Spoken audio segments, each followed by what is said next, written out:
विराजमान परम आदरणीय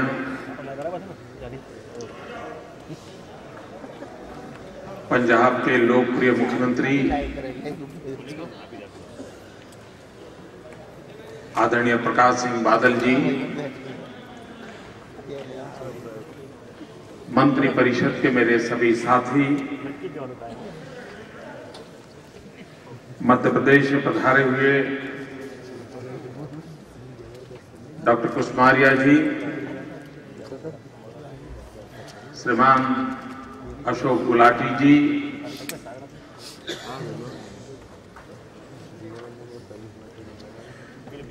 डेनमार्क जो हमारा पार्टनर कंट्री है इस कार्यक्रम में, श्रीमान एंडर्स ए आदमसन, अनेक देशों से पधारे हुए सारे डिग्निटरीज, मंचस्थ सभी महानुभाव और देश के कोने कोने से आए हुए सभी मेरे किसान भाई और आप सबका महात्मा गांधी और सरदार पटेल की इस पुण्य भूमि में मैं स्वागत करता हूं।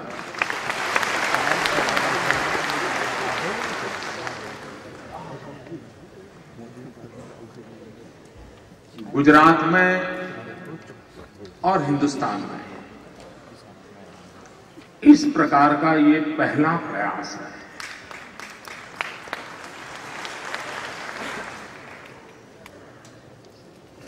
विश्व के अनेक देश इस एग्रीकल्चर समिट के पार्टनर बने हैं, शरीक हुए हैं। वैसे ये काम अच्छा होता कि दिल्ली में बैठी हुई सरकार करती, लेकिन मैंने सोचा कोई करे या न करे, हम इंतजार क्यों करें।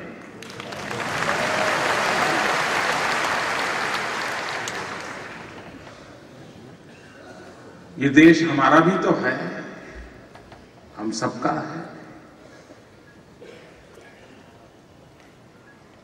चाहे किसान नागालैंड का हो, मिजोरम का हो, पंजाब का हो, कश्मीर का हो, तमिलनाडु का हो, बिहार का हो, मध्य प्रदेश का हो, झारखंड का हो, छत्तीसगढ़ का हो,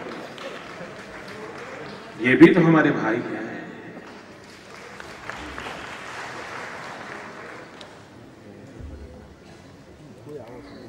उनका भी तो भला होना चाहिए। क्यों न हम कृषि के संबंध में एक नए सिरे से क्यों न सोचें। अनुभव यह आया है कि हिंदुस्तान के आधे से अधिक किसानों को पता तक नहीं होगा कि सरकार में भी कोई कृषि विभाग होता है। कोई कनेक्ट नहीं। सरकार सरकार के ठिकाने पर है, किसान किसान के ठिकाने पर है, यूनिवर्सिटियां यूनिवर्सिटियों के ठिकाने पर है। गुजरात के पिछले कुछ वर्षों के अनुभव से मैं कहता हूं कि अगर हम सरकार की चार दीवारों से अगर बाहर निकले, गांव से जुड़े, किसान से जुड़े, हमारी यूनिवर्सिटीज को जोड़े, हमारे रिसर्च स्कॉलर्स को छोड़े, फर्टिलाइजर पैदा करने वालों को जोड़े, बीज सप्लाई करने वालों को जोड़े, पेस्टिसाइड करने वालों को जोड़े, यानी जितने भी कामों से लगे हुए लोगों को जितना हम जोड़ते हैं, एक्सचेंज ऑफ एक्सपीरियंस करते हैं, मिलजुल करके एक रणनीति बनाते हैं, तो कैसा चमत्कार होता है कि गुजरात के किसानों ने करके दिखाया।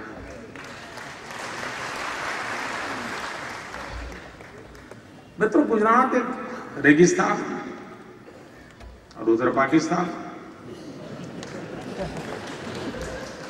नदी नहीं है हमारे पास, मुश्किल से एक नर्मदा, एक तापी। हिंदुस्तान के एग्रीकल्चर के मैप पर कभी गुजरात का नामो निशान नहीं था, लेकिन ये व्यू बदलने के कारण, किसानों के साथ सही बात पहुंचने के कारण हमें बहुत बड़ा लाभ मिला। तो लाभ का हक सिर्फ गुजरात नहीं हो सकता है, हिंदुस्तान का हर किसान इसका लाभ ले सकता है। उसमें से हमें विचार आया कि सरकार से ज्यादा किसान प्रोग्रेसिव होता है, प्रगतिशील होता है, रिस्क लेने को तैयार होता है, एक्सपेरिमेंट करने को तैयार होता है। और हिंदुस्तान के हर जिले में कोई न कोई किसान है जिसने अपनी बुद्धि से, अपनी समझ से कुछ न कुछ नया किया है। और इसलिए हमें विचार आया कि क्यों न हम हिंदुस्तान के हर एक जिले से जो प्रगतिशील किसान है उसको बुलाएं, उसकी बात सुने, समझें, उसका सम्मान करें। और आज मुझे गर्व से कहना है कि इस कार्यक्रम में उन सभी किसान आए हैं जो लोग प्रदर्शनी देखने जाएंगे, तो सभी इस प्रकार के प्रगतिशील किसानों ने क्या प्रगति की है उसके अलग रचना की है। आप जाकर के उसको देख सकते हैं, उससे बातचीत करके समझ सकते हैं।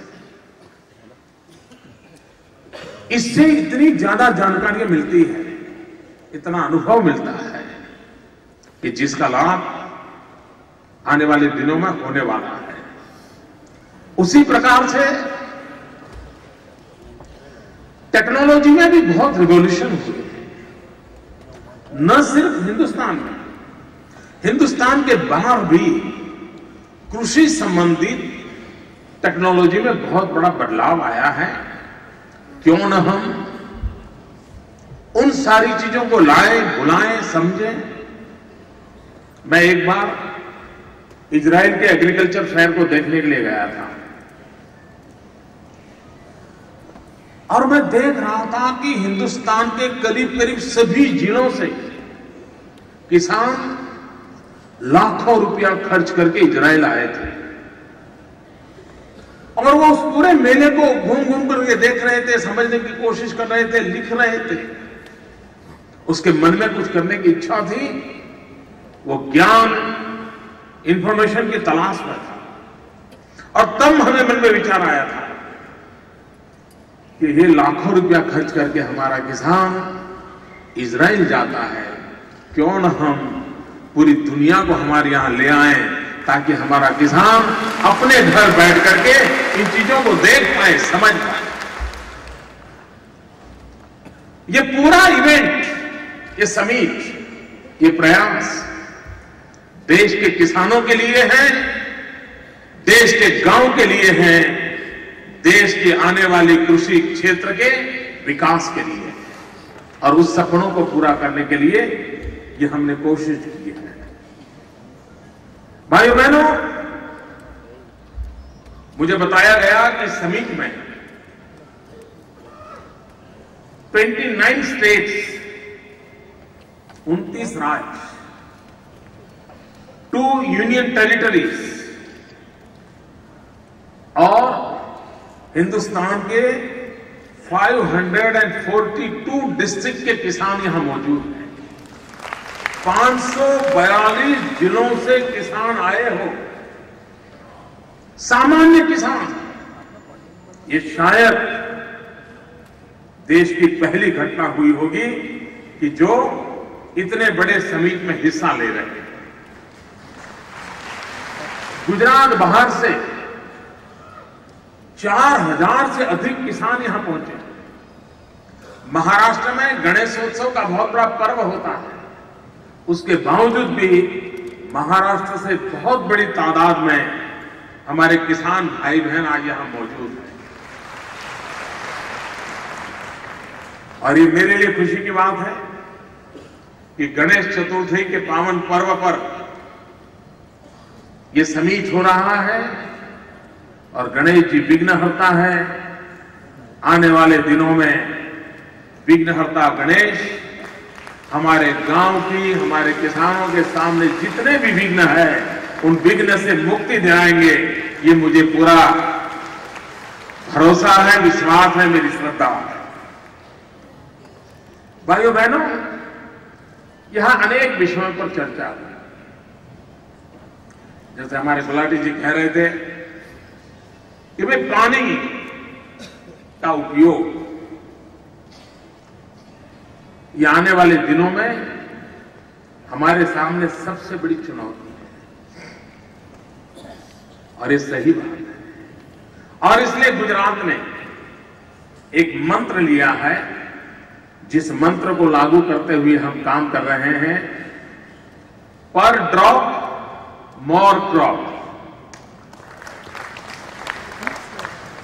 पानी के एक एक बूंद से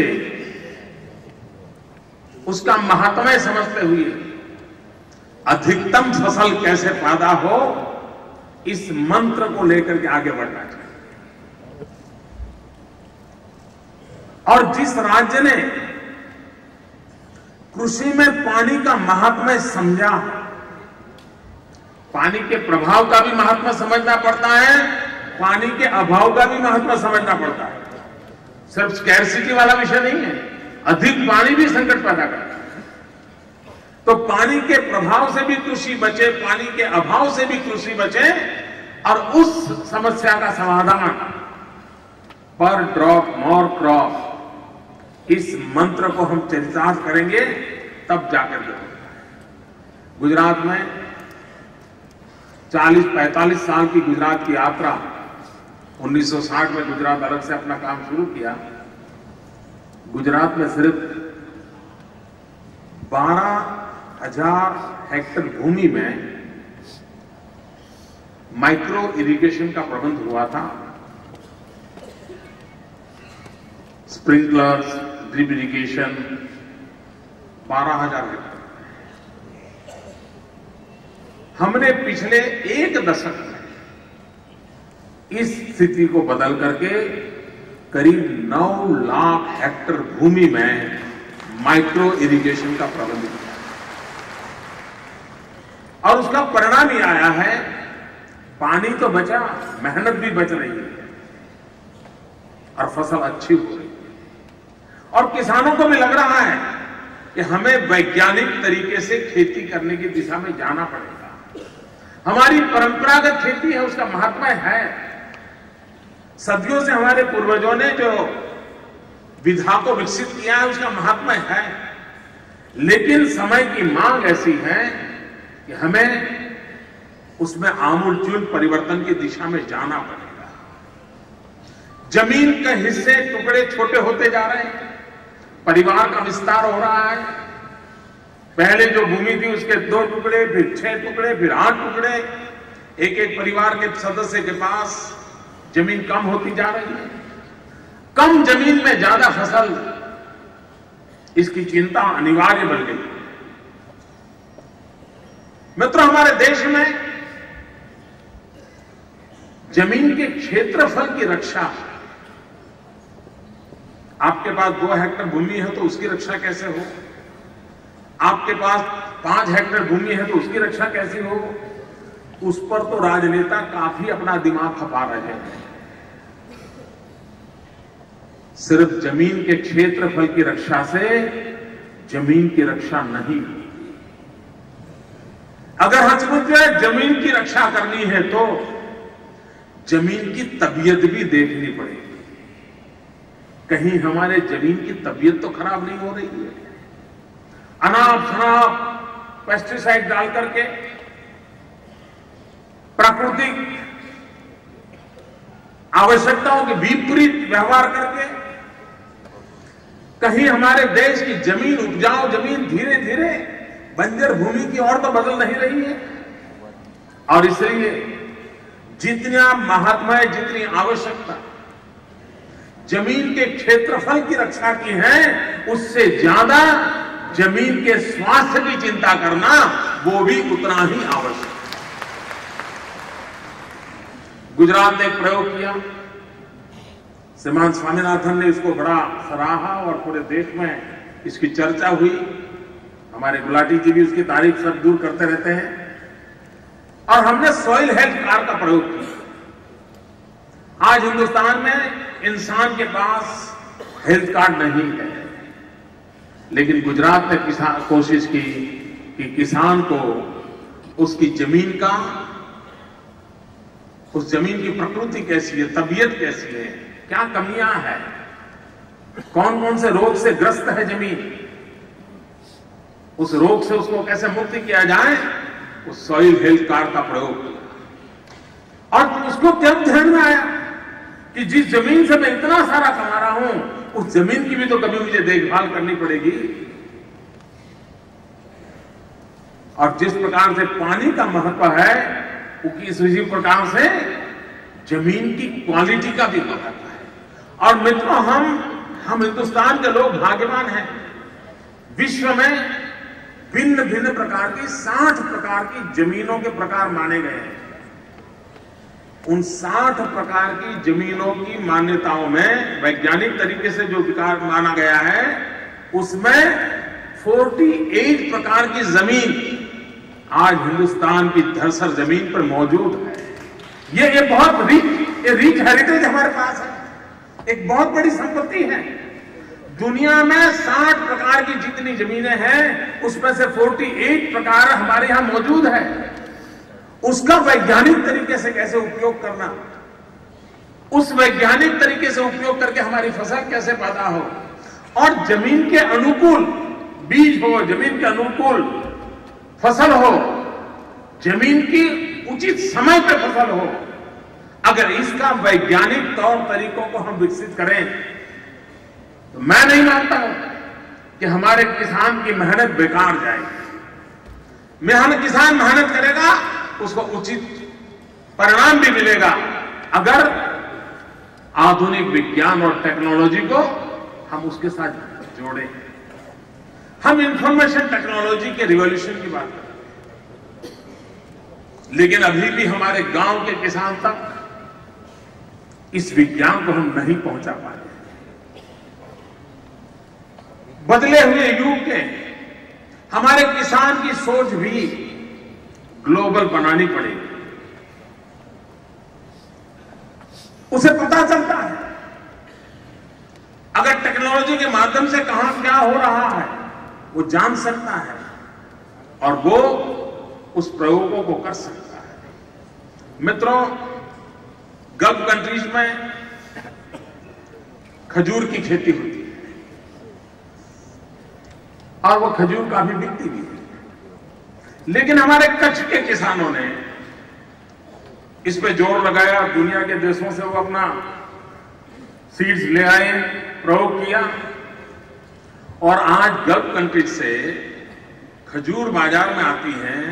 उससे 2, 2.5, 3 महीने पहले गुजरात की खजूर बाजार में आती है, क्योंकि हमें वेदर बेनिफिट मिलता है, ज्योग्राफिकल लोकेशन का बेनिफिट, और उसके कारण उसको ग्लोबल मार्केट मिलता है। अब ये हम टेक्नोलॉजी से स्टडी कर सकते हैं कि कहां फसल कब होने वाली है, कितनी देर से होने वाली है, वहां की रिक्वायरमेंट क्या होगी, हम हमारी फसल को किस प्रकार से बेच सकते हैं। अगर हम सहज रूप से इंफॉर्मेशन टेक्नोलॉजी का, ई गवर्नेंस का उपयोग जितना जल्दी हम कृषि क्षेत्र में लाएं, और आवश्यकता है कि हमारे देश के जो 35 साल की कम उम्र के किसान हैं, उनको ये इंफॉर्मेशन टेक्नोलॉजी के नॉलेज से हमें अवगत कराना चाहिए, मिशन मोड पे काम करना चाहिए। आज वो मोबाइल फोन रखता है, मोबाइल फोन से भी विश्व के कृषि प्रवाहों को जान सकता है, वेदर को जान सकता है, आने वाले वेदर के परिवर्तनों को जान सकता है। जितना ज्यादा हमारे किसानों को इन वैज्ञानिक तौर तरीकों के साथ जोड़ेंगे, उतना हमें लाभ होगा। भाइयों बहनों, जनसंख्या बढ़ती चली जा रही है। एक समय था जब देश आजाद हुआ तब हिंदुस्तान की जीडीपी में 51% कंट्रीब्यूशन खेती का था, गांव का था, किसान का था। आज वो घटते घटते घटते करीब करीब 14% आ गया है, 14% हो गया है। अगर ये स्थिति और बढ़ती चली गई तो स्थिति क्या होगी? आज बैंक अपने काम कर रहे हैं, किसानों के ऋण माफ करने के लिए तो योजनाएं बन जाती है, चुनाव आते आते सब चीजें आती हैं, लेकिन किसान कर्जदार न बने, ये उपाय हम नहीं खोजेंगे तो हम किसान को बचा नहीं पाएंगे। और कर्जदार क्यों होता है? मुझे आज दुख के साथ कहना है, भारत सरकार की इतनी ही बातें क्यों न करती हो, बैंकिंग क्षेत्र के नेटवर्क की बात करते हो, नाबार्ड की बातें करते हो, बैंकिंग एक्सपांशन की बातें करते हो, लेकिन आज भी हिंदुस्तान में 30% से भी कम किसान हैं जिनको बैंक से कर्ज मिलता है। बाकी सारे किसान शराब के यहां से कर्ज लेते हैं और वो इतना ऊंचा ब्याज होता है कि वो उस कर्ज के कारण डूबता चला जाता है। और भाइयों बहनों, हमारे किसान की आत्महत्या की स्थिति क्या है? हम हैरान हो जाएंगे मित्रों कि हमारे देश में किसानों की आत्महत्या की संख्या चौंकाने वाली है। और उसका भी मूल कारण है उसका कर्ज। उस कर्ज से अगर उसको हम क्यों न बैंकिंग व्यवस्था से अगर उसको कर्ज मिलता है तो न कभी मान लीजिए फसल खराब हो गई, कर्ज हो भी गया, तो उसको कभी उस शराब की तरह परेशानियां झेलनी नहीं पड़ेगी, जिसके कारण वो शराब से बचने के लिए मौत को पसंद कर लेता है। और हमारे किसान लाखों की तादाद में हमारे किसानों को आत्महत्या करनी पड़ती है। क्यों ना हमारी बैंकिंग व्यवस्था। और कभी क्या होता है कि बैंक वाला कहता है हाँ मैं तो देने के लिए तैयार हूं, तेरे गांव में मेरी बैंक बन गई है, मेरी ब्रांच है, मेरा अफसर बैठा है, लेकिन प्रोसेस इतनी कॉम्प्लिकेटेड बनाई गई है, कागजी कारोबार इतना बड़ा है कि गांव के किसान के लिए वो संभव नहीं है। क्यों ना उसका सरलीकरण किया जाए, क्यों ना उस पर विश्वास किया जाए, क्यों ना हमारी पूरी बैंकिंग व्यवस्था, कर्ज देने की पूरी व्यवस्था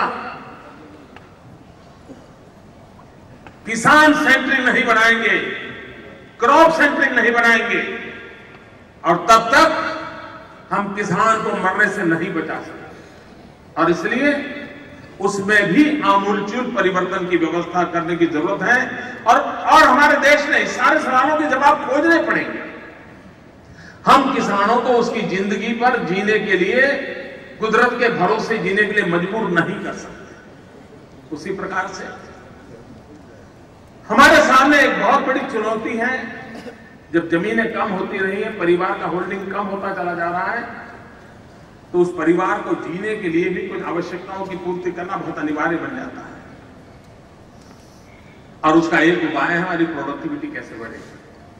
देखिए, प्रोडक्टिविटी के क्षेत्र में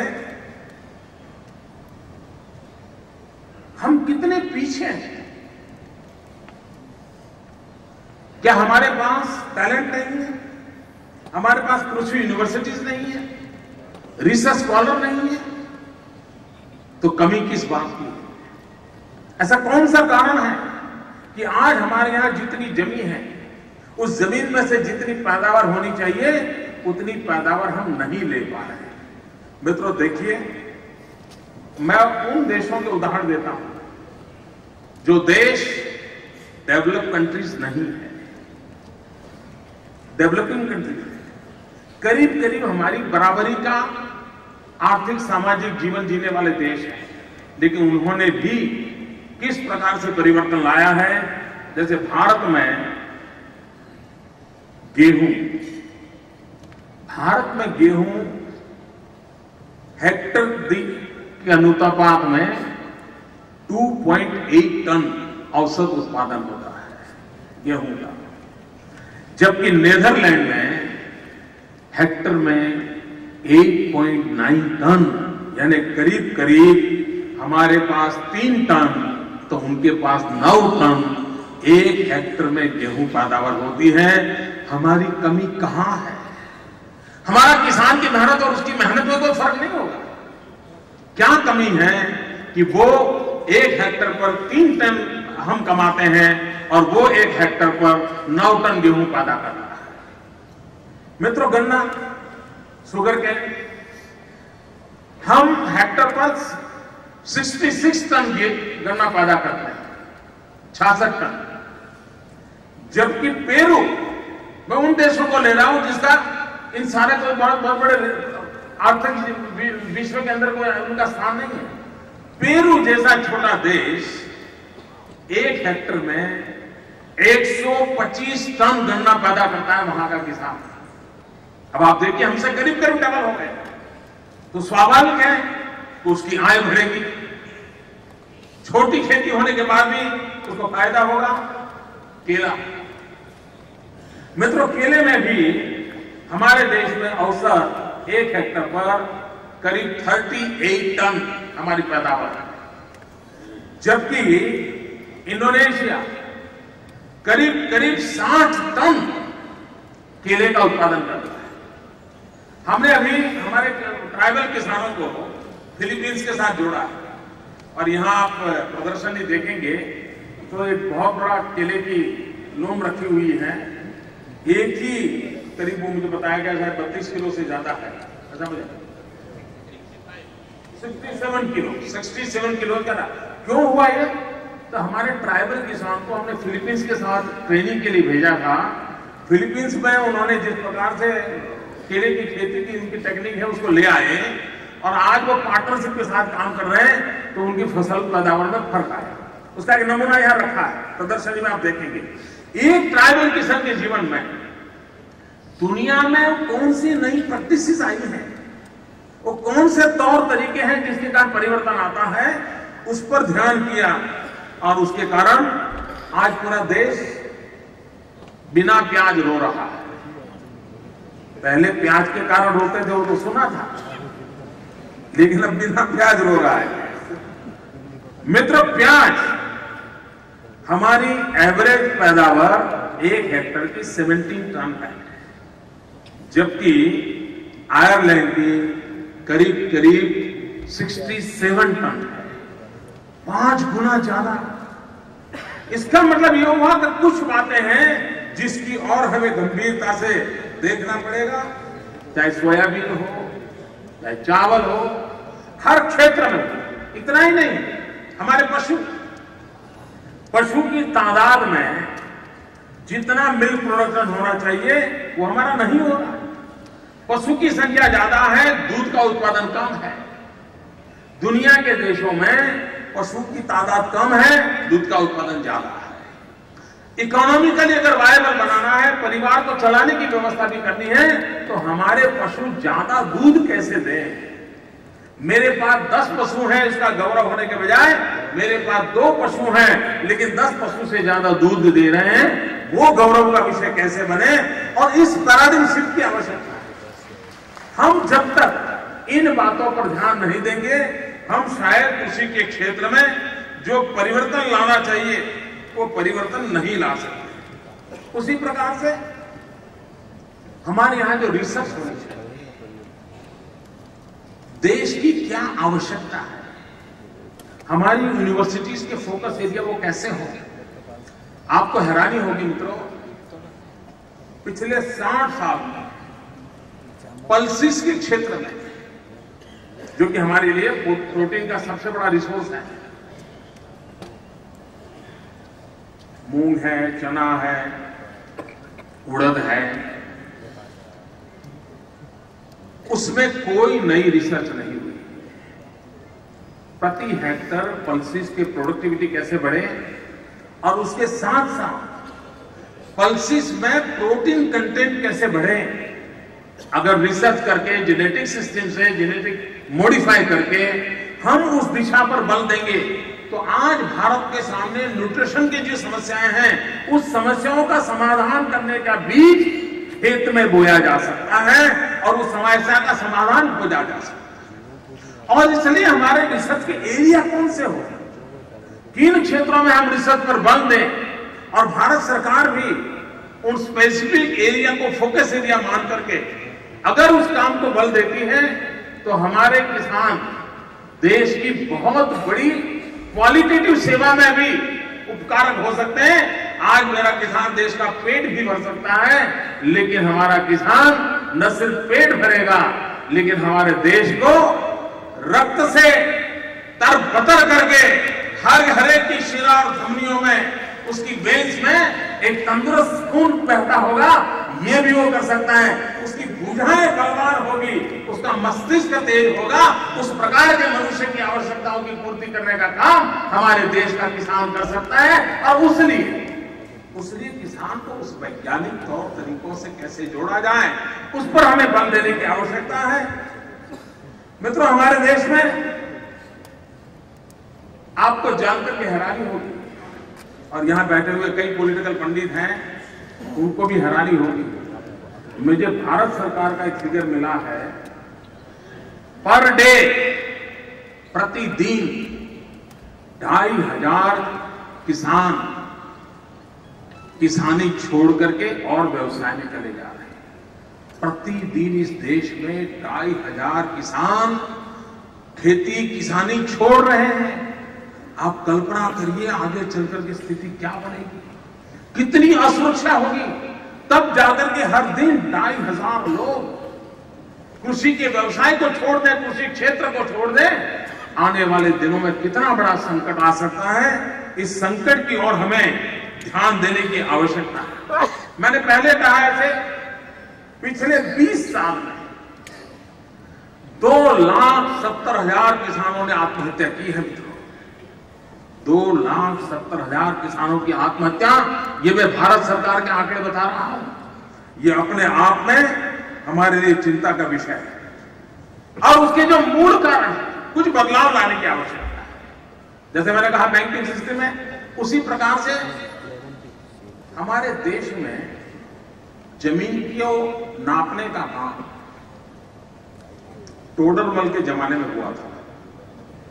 उसके बाद इस देश को पता ही नहीं है कि कितनी जमीन है, किस जमीन कहां है, किसके कारोबार के अंदर में, पता नहीं है जी। सब ऐसे ही चल रहा है। हमें ये आइडेंटिफाई करने की आवश्यकता है कि जमीन का नाप हो जाए, और भारत सरकार के नियमों के तहत है कि हर 30 साल में एक बार ये होना चाहिए। पिछले 100 साल में नहीं हुआ है। शायद टोडरमल के जमाने में जो हो गया, उसके बाद कुछ नहीं हुआ है। ये बहुत बड़ा काम है जो हुआ नहीं देश में। आजादी के बाद कम से कम 2 बार हिसाब किताब होना चाहिए था कि हमारे पास जमीन कितनी है, उस जमीन कहां है, किस अवस्था में है, किसके पास है, क्या उपयोग हो रहा है, कोई हिसाब किताब नहीं। मित्रों, इतना ही नहीं, देश में रियल टाइम प्रोडक्शन का कोई हमारे पास मैपिंग नहीं है। आज जो हमारे यहां कभी कभी किसी एक राज्य को गेहूं की जरूरत पड़े और किसी दूसरे राज्य से गेहूं लेकर के पहुंचाना है, तो रियल टाइम हमारे पास फिगर नहीं है कि कहां पर अधिक जत्था है गेहूं का, ताकि वो गेहूं वहां पहुंचा दे। नहीं है। भारत सरकार ने एक मुझे कमेटी बनाई थी, और उस कमेटी में मुझे काम दिया प्रधानमंत्री जी ने।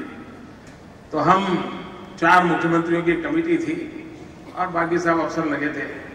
मैंने उसका रिपोर्ट भारत सरकार को 2 साल पहले दिया, 2.5 सालों में। और रिपोर्ट देने के बाद मैंने एक बार प्रधानमंत्री से पूछा, 3-4 महीने के बाद मैंने कहा, साहब उस रिपोर्ट का, बोले मोदी जी हाँ मैं कहना भूल गया, बना तो बहुत अच्छा है, लेकिन आज तक कुछ नहीं हुआ। और वो रिपोर्ट ऐसा है, मैंने अभी तक मीडिया को दिया नहीं, लेकिन अब मुझे लगता है कि भारत सरकार कचित कर ही नहीं रही है, तो मैं एक बार मीडिया को डिस्क्लोज करूंगा। मैंने भारत सरकार को दिया, मैंने कभी मीडिया को इस चीज का क्रेडिट लेने के लिए दिया नहीं, क्योंकि मैं चाहता था कि देश की सरकार कुछ करेगी। लेकिन अब मुझे लगता है कि मुझे वो काम करना पड़ेगा।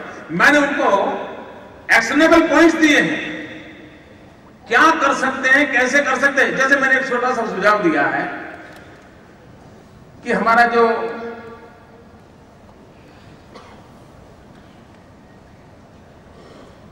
इसके जो गोडाउन्स वगैरह जो रहते हैं, फूड वेयर हाउसिंग में फूड कॉर्पोरेशन एफसीआई का, हमने कहा साहब ये एफसीआई जैसे बिजली के क्षेत्र में क्या किया अटल जी की सरकार ने, एक अच्छा काम किया। उन्होंने 2003 में एक बिल पास किया था डीबंडलिंग करने का, जनरेशन अलग, ट्रांसमिशन अलग वगैरह, उन्होंने वैज्ञानिक तरीका लिया, देश ने लागू किया, हमारे एनर्जी सेक्टर में काफी उसके कारण बदलाव है। हमने कहा है फूड कॉर्पोरेशन इंडिया का भी डीबंडलिंग करने की आवश्यकता है। जो ये इंफ्रास्ट्रक्चर का काम करता है वो अलग हो जाए, जो प्रोक्योरमेंट करने का काम करता है वो अलग हो जाए, और जो वितरित करता है वो अलग हो जाए। तीनों अगर हम अलग कर दें तो मैं समझता हूं एफिशिएंसी आएगी। करने देता हमारे यहां किसान पैदा करता है 20% हमारा उत्पादन रेलवे प्लेटफॉर्म पर सड़ जाता है, और तब जाकर के सवाल उठता है कि मेहनत किस काम की। आज मैं कहता हूं मित्रों, जितनी सब्सिडी कत्लखानों को बनाने के लिए दी जा रही है, जितने पैसे कत्लखानों के लिए इंसेंटिव के लिए दिए जाते हैं, अगर वो पैसे हमारे गोडाउन बनाने के लिए, वेयरहाउस बनाने के लिए, कोल्ड स्टोरेज को बनाने के लिए दिए होते तो शायद मेरे किसानों को अपने पशु कत्लखाने न भेजने पड़ते, उसकी फसल की रक्षा हो जाती, लेकिन निर्णय नहीं होते। अब हमारे यहां हिमाचल प्रदेश वगैरह, उत्तर प्रदेश, पंजाब में भी फल पैदा कर सकते हैं, फल की आय हो सकती है, लेकिन फल का मार्केट के लिए कोई श्योरिटी नहीं बन रही। फल को संभालने के लिए पहुंचाना है तो बड़ी दिक्कत हो जाती है। मैंने एक बार भारत सरकार को सुझाव दिया था, हमने कहा ये जितने भी एरेटेड वाटर्स हैं, Coca Cola, Pepsi, Fanta, Limca, क्यों न हम कानून से तय करें कि 5% उसके अंदर नेचुरल फ्रूट का जूस कंपलसरी होगा। सिर्फ 5%। मैं मित्रों विश्वास से कहता हूं कि आज जिस प्रकार से एरेटेड वाटर का मार्केटिंग और सारी दुनिया भर के एडवर्टाइजिंग हो रहा है, मेरा किसान जो फसल पैदा करता है उसका 5% भी उसमें जाता है, तो लोगों के हेल्थ के लिए तो लाभ होगा ही होगा, लेकिन मेरे किसान का माल अपने घर से ही बिक जाएगा, वो कमाई कर पाएगा। लेकिन ये छोटा सा सुझाव भी, ये मल्टीनेशनल कंपनियों का इतना दबाव रहता है क्योंकि उनकी आय कम होगी, मल्टीनेशनल कंपनियों की आय कम होगी, क्योंकि आज तो केमिकल का उपयोग कर करके दूसरे को टेस्ट करा कर लोगों को बेचते रहते हैं, लेकिन सही में फ्रूट अगर डालना पड़ेगा तो उनको खरीदना पड़ेगा, खर्च लागत लगेगी, और उनके दबाव में आज निर्णय नहीं हो रहे। हमारे देश के किसान को कैसे लाभान्वित किया जाए, उसके रास्ते हमें मिल सकते हैं, और उन रास्तों पर अगर हम चलने की कोशिश करें तो हम अवश्य ही उसी प्रकार से इनपुट कॉस्ट बढ़ता चला जा रहा है। हर चीज का एक अपना उपाय भी हो सकता है।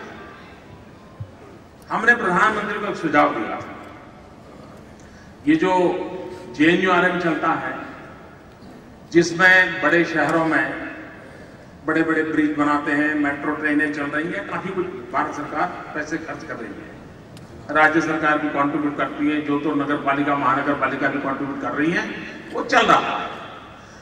हमने प्रधानमंत्री से एक बार सुझाव दिया, मैंने कहा साहब आप JNURM कर रहे हैं, ये कंक्रीट के जंगल खड़े हो रहे हैं, मुझे उसके विषय में कुछ कहना नहीं, लेकिन एक नेक्स्ट जनरेशन का भी सोचिए। बोले क्या?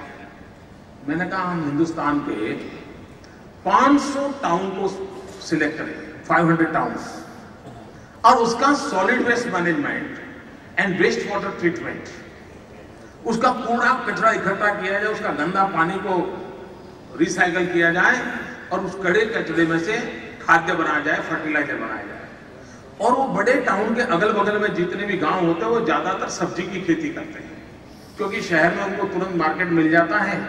क्यों ना हम ये फर्टिलाइजर, ऑर्गेनिक फर्टिलाइजर उस पड़ोस के गांवों को दें, क्यों ना वो रिसाइकल किया हुआ पानी उनको दें, और हम सब्जी की पैदावार बढ़ाएं और शहरों के अंदर सब्जी की मांग जो है उस मांग को पूरा करके हम एक कंज्यूमर फ्रेंडली भी एंड एग्रीकल्चर फ्रेंडली भी एक व्यवस्था क्यों न विकसित करें। और ऑर्गेनिक फर्टिलाइजर देने के कारण जो केमिकल फर्टिलाइजर बचेगा उसके कारण जो सब्सिडी बचेगी उसको हम वायबिलिटी गैप फंडिंग के लिए दे दें। हमारे 500 टाउन साफ सुथरा हो जाएंगे, गंदगी जाएगी, स्वच्छता आएगी और अच्छी सब्जी पैदा होगी।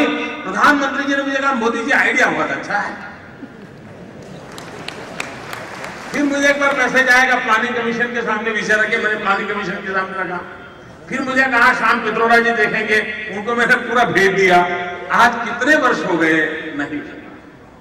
भाइयों बहनों, हमने गुजरात में कोशिश शुरू की, हमने 50 टाउन पकड़े, हम अभी लगे हैं वहां पर, अभी आने वाले दिनों में उस काम को करेंगे और हमारे किसान को हम ये जैविक खाद पहुंचाएंगे। मित्रों, आने वाले दिनों में ऑर्गेनिक फार्मिंग का महत्व बढ़ने वाला है। होलिस्टिक हेल्थ केयर, ये सारे दुनिया में एक नई सोच बनी है और समाज का एक बहुत बड़ा वर्ग होलिस्टिक हेल्थ केयर को बल दे रहा है। जब समाज का बड़ा वर्ग होलिस्टिक हेल्थ और ऑर्गेनिक फार्मिंग का बढ़ रहा है, दुनिया के अंदर बिलियंस ऑफ बिलियन डॉलर का ऑर्गेनिक फार्मिंग उत्पादन का मार्केट पड़ा हुआ है। क्यों ना हम हिंदुस्तान के किसान, जो कि हमारी परंपरागत आदत है, भारत में किसान को ऑर्गेनिक फार्मिंग सिखाने के लिए कोई मेहनत नहीं पड़ेगी, क्योंकि वो सदियों से गोबर का उपयोग करते हुए और सब अपने यहां सड़ी हुई चीजों का उपयोग करते हुए खेती करता आया हुआ है। सिर्फ उसको एक वैज्ञानिक अप्रोच देने की आवश्यकता है और ऑथेंटिक सर्टिफिकेशन सिस्टम खड़ा करने की आवश्यकता है। अगर हम पूरे देश में नेटवर्क खड़ा करते हैं कि जिसमें ऑथेंटिकली सर्टिफाई होगा, हाँ भाई इस खेत में कभी भी केमिकल उपयोग नहीं हुआ है, केमिकल फर्टिलाइजर नहीं हुआ है, पेस्टिसाइड उपयोग नहीं हुआ है, ये नेचुरल जमीन के द्वारा पैदावार की गई चीजें हैं और उसको हम सर्टिफाई करते हैं। मित्रों, मैं विश्वास से कहता हूं, जिस फसल की कीमत आज रुपया मिलती है उतने ही डॉलर आपको मिल सकते हैं और हिंदुस्तान कृषि के क्षेत्र में भी एक्सपोर्ट का एक बहुत बड़ा मार्केट कब्जा कर सकता है। और भारत में एग्रीकल्चर एक्सपोर्ट के लिए एक नए सिरे के सोचने की आवश्यकता है। मैं तो राज्यों को भी कहूंगा कि विशेष करके हर राज्य एग्रीकल्चर एक्सपोर्ट प्रमोशन पॉलिसी बनानी चाहिए, हर राज्य ने बनानी चाहिए और हम हमारे किसान को दुनिया के बाजार के अंदर अधिक रुपया कमा सके, इस प्रकार से अपना माल बेच सके क्या। और अगर एक बार उसको कमाई होने लग गई तो फसल भी ज्यादा पैदा कर देगा, उस चक्र को स्वीकार करेगा और वो उसको एक बड़े व्यवसाय के अंदर विकसित कर सकता है। और इसलिए हमारे यहाँ आज जो विश्व में ऑर्गेनिक चीजों का मार्केट है उसको टैप करने की व्यवस्था वैज्ञानिक ढंग से हमें करने की आवश्यकता है। और अगर हम वैज्ञानिक ढंग से उन चीजों को करते हैं और ग्लोबली एक्सेप्टेड सर्टिफाइड होना चाहिए, वरना ये चलता नहीं है। लेकिन एक बहुत बड़ा मार्ग आज हिंदुस्तान में इंपोर्ट एक्सपोर्ट का बहुत बड़ा तूफान खड़ा हो चुका है। करंट अकाउंट डेफिसिट बढ़ती चली जा रही है। उसमें से बचने के जो कई रास्ते मिल सकते हैं ना, उसमें एक छोटा सा रास्ता ये भी हो सकता है, मेरा किसान हिंदुस्तान की तिजोरी भर सकता है, फॉरेन एक्सचेंज ला सकता है। वो सिर्फ फर्टिलाइजर और डीजल के द्वारा फॉरेन एक्सचेंज गंवाने वाला किसान नहीं है, वो फॉरेन एक्सचेंज हमारी तिजोरी भरने की ताकत रखने वाला किसान है। सबर सवाल आवश्यकता है सोच का, हम उसको कैसे इसमें जोड़ें। अगर हम उसको जोड़ते हैं तो हम उसमें परिवर्तन भी ला सकते हैं। और इसलिए हम लोगों की आवश्यकता है कि हम एक बड़े लक्ष्य के साथ भारत के ग्रामीण जीवन में एक वाइब्रेंट इकोनॉमी का सपना पूरा करने की दिशा में कैसे चले। हमारे किसान को मेहनत का मूल्य मिलना चाहिए, हमारे किसान को लाभदायक मूल्य मिलना चाहिए, खेती का प्रमोशन होना चाहिए, सिर्फ किसान को मरहम पट्टी लगा लगा करके दिन निकालने के लिए मजबूर न किया जाए। किसान को सशक्त बनाया जाए ताकि कभी उसको मरहम पट्टी की जरूरत ना हो। उस सपनों को लेकर के हमने विकास की यात्रा को चलना पड़ेगा और उस यात्रा को हम अगर चलते हैं तो मैं मानता हूं कि ये बहुत बड़ा लाभ होगा। मित्रों, मैं देश भर से किसान आए हैं, आपके अनुभव है। आज इस सत्र के बाद किसान पंचायत होने वाली है। उस किसान पंचायत में हमें किसानों को सुनना है। मैं नीचे बैठने वाला हूं, नीचे बैठ करके मैं आपको सुनने वाला हूं। आपने क्या क्या कमाल किया है हम सुनना चाहते हैं, समझना चाहते हैं और उसमें से अच्छी चीजें सीखना चाहते हैं। और जब तक ये हमारा टू वे कम्युनिकेशन नहीं होगा, नीतियां सही नहीं बनेगी। नीतियां धरती से जुड़ी होगी, तभी तो हम नई स्थितियों को प्राप्त कर सकते हैं। और इसलिए हमारी कोशिश है कि ये इंटरेक्टिव रहेगा। पूरा हमारा 2 दिन का ये समारोह इंटरेक्टिव है। मित्रों, कई एक्सपर्ट्स आए हैं, छोटे छोटे सेमिनार भी होने वाले हैं। उन सेमिनार में कई एक्सपर्ट्स हैं, वो आपसे बात करने वाले हैं।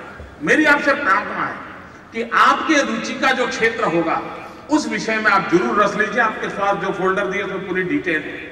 आप कहीं कोई अंग्रेजी बोलने वाले मित्र होंगे तो आपको भाषांतर करके समझाने की व्यवस्था होगी, लेकिन आप इसका भरपूर फायदा उठाएं, ये मेरा आग्रह है। यहां पर प्रदर्शनी लगी है, प्रदर्शनी का उद्घाटन तो कल किया था, लेकिन आज दोपहर के बाद देखने के लिए उसको खुला रख दिया जाएगा। वहां पर सब प्रकार की लिटरेचर भी अवेलेबल है। ये लिटरेचर आपके लिए है, आप उनके साथ सीधा कॉरेस्पॉन्डेंस कर सकते हैं। एक प्रकार से ये अच्छी स्थिति बने, ये मेरा आग्रह है और इसलिए आप उसका लाभ उठाएं। यहां पर एक तो इस एग्रीकल्चर से जुड़े हुए दुनिया के कई देश यहां आए हैं। उन्होंने अपनी अपनी सारी प्रोडक्ट रखी हुई है, अपने नई नई टेक्नोलॉजी रखी हुई है। हिंदुस्तान के भी करीब 125 से ज्यादा कंपनी आई हुई है, उन्होंने भी अपनी चीजें रखी हुई है। एक स्थान पर इतनी चीजें किसान को देखने का ये पहली बार अवसर मिल रहा है और इसलिए मेरा आग्रह है कि सेमिनार में भी आप ज्ञान प्राप्त करें और चीजें वहां जाकर के देख करके भी आप इसका लाभ उठाएं। और हम चाहते हैं कि ये कृषि मेला का हमारा ये पहला प्रयोग है। हम राज्य स्तर का काम करते रहते थे, लेकिन ग्लोबल लेवल का हमने ये पहली बार प्रयोग शुरू किया है। हमने जो vibrant Gujarat global investment summit का हमारा अनुभव था, उसे हमें लगता है कि एक बहुत बड़ा बदलाव इससे ला सकते हैं। हमारी सोच में बदलाव आता है, हमारे लिए रिसोर्स काफी नए डेवलप हो जाते हैं। मेरे देश के किसानों को भी इसका लाभ मिल सकता है। ये पहला है और आने वाले दिनों में 2 साल के बाद 3 साल के बाद हम लगातार इस काम को करते रहेंगे और देश भर के किसानों को हम बुलाते रहेंगे और हम मिल बैठ करके भारत का किसान सामर्थ्यवान कैसे बने, हिंदुस्तान दुनिया का पेट भरने की ताकत कैसा पैदा करे, इन सपनों को पूर्ण करने की दिशा में आगे बढ़ेंगे, ये मुझे विश्वास है। मित्रों, प्रारंभ में मुझे एक काम करना था जो रह गया था। मैंने पहले ही कहा था हम एक स्टैच्यू ऑफ यूनिटी, एकता का स्मारक बनाने जा रहे हैं।